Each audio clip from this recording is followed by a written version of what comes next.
हाँ तो चलिए देखते हैं। क्वेश्चन हम लोग लिए हैं त्रिकोणमिति से, हाइट एंड डिस्टेंस चैप्टर से है। क्वेश्चन कह रहा है कि किसी 40 मीटर ऊंची मीनार के शीर्ष और पाद। तो मान लिया ये 40 मीटर ऊंची जो है ये मीनार है, इसका शीर्ष है और ये पाद माने इसका नीचे का बिंदु, और ये लाइट हाउस है। ये जो है आपका समझने के लिए लिख दिए, इतना जरूरी नहीं है। लाइट हाउस ये मीनार है। तो मीनार के शीर्ष और पाद, शीर्ष ये हुआ, यहाँ से इसको मिला दीजिए, यहाँ से मिला दीजिए,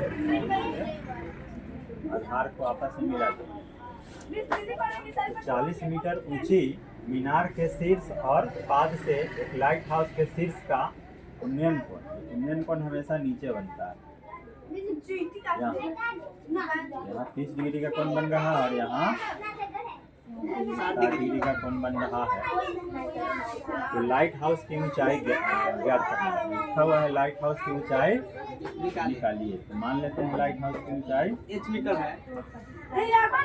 मीटर। यहाँ हम लोग लिखेंगे माना कि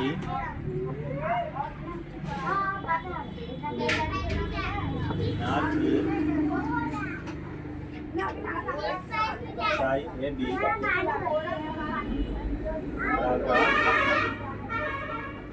40 मीटर तथा लाइट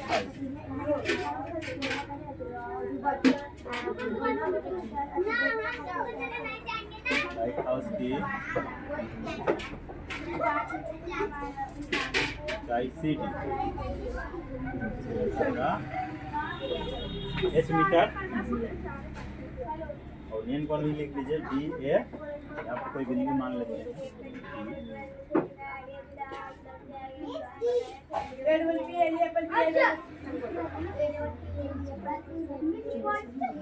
बी ए ई हो जाएगा 30 डिग्री का।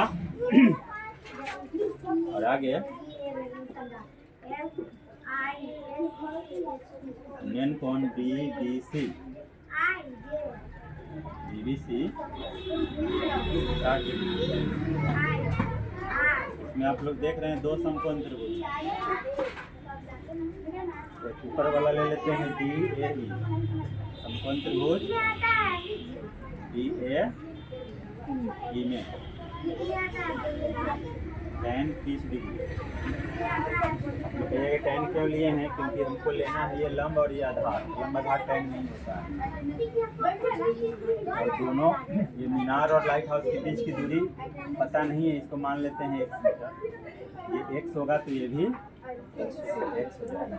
यहाँ देखिए ABCE क्या है? एक आयत है। आयत में क्या होता है? आमने सामने की भुजा बराबर होती है। तो ये 40 है तो ये भी 40 हो जाएगा। तो DE चाहिए इस त्रिभुज के लिए, तो DE यहाँ पर निकाल लेते हैं। ये पूरे जो लाइट हाउस की ऊंचाई है इसमें से मीनार की ऊंचाई घट जाएगा, H माइनस 40 हो जाएगा। ये डी जो निकलेगा आपका तो H माइनस 40 हो जाएगा। तो चलते हैं DAE में tan 30 डिग्री लेते हैं, लंब बटा आधार मतलब DE बटा AE। इसका वैल्यू होता है 1/3। DAE निकाले हैं हम, H बटा 40 और AE आपका है x। क्रॉस मल्टीप्लाई के द्वारा हम लोग इसको करते हैं, x जाएगा H √3 लिखिएगा,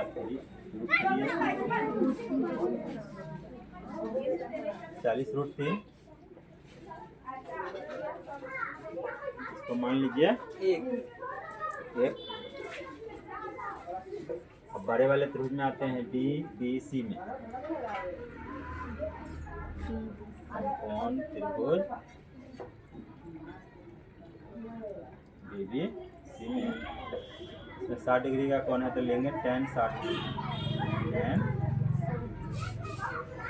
लंब बटा आधार। लंब इसमें क्या है सी डी है, आधार क्या है बी सी है। tan 60 का मान 3 होता है और सी डी आपका क्या है एच है, बी सी क्या है एक्स। क्रॉस गुना कर लीजिए तो नीचे एक मान लीजिए, एच से 1 में गुना कर लीजिए हो जाएगा 3x। आगे बढ़ते हैं। यहाँ देखिए x का मान दिया हुआ है तो हम लोग क्या करेंगे, यहाँ x का मान डालेंगे h बराबर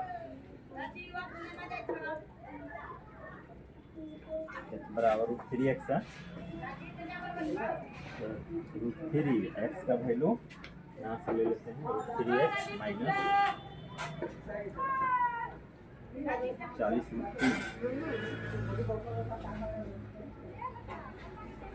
तो गुना कीजिएगा तो हो जाएगा √3 से √3 में 3h हो जाएगा और 3 से इसमें करेंगे तो 3 हो जाएगा, 3 से गुना हो जाएगा 120, 40 दिया 120।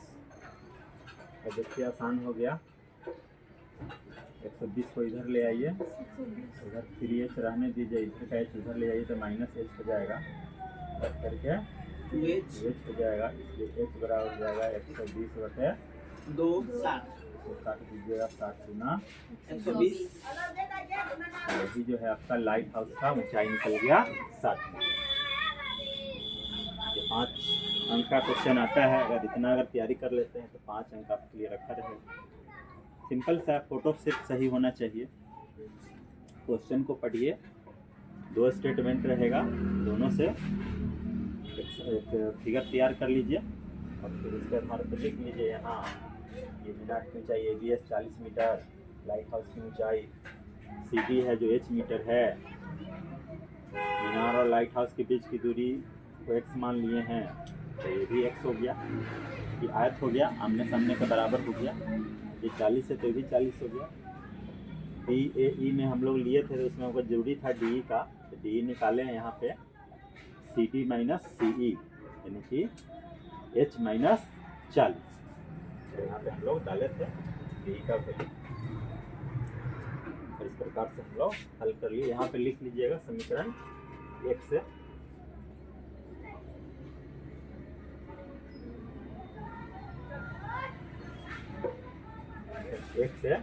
x का मान जो है लोग डाले हैं। इसी में कभी कभी पूछ जाता है कि मीनार और लाइट हाउस के बीच की दूरी निकालिए, तो क्या करना है x का मान निकालना पड़ता है, यानी h का जो मान आया है वो इसमें समीकरण 1 में डाल देंगे हम h का मान यहाँ पर, तो यही जो होगा दोनों के बीच की दूरी हो जाएगा। तो ठीक है, आप लोग वीडियो को रोक करके लिख लीजिएगा।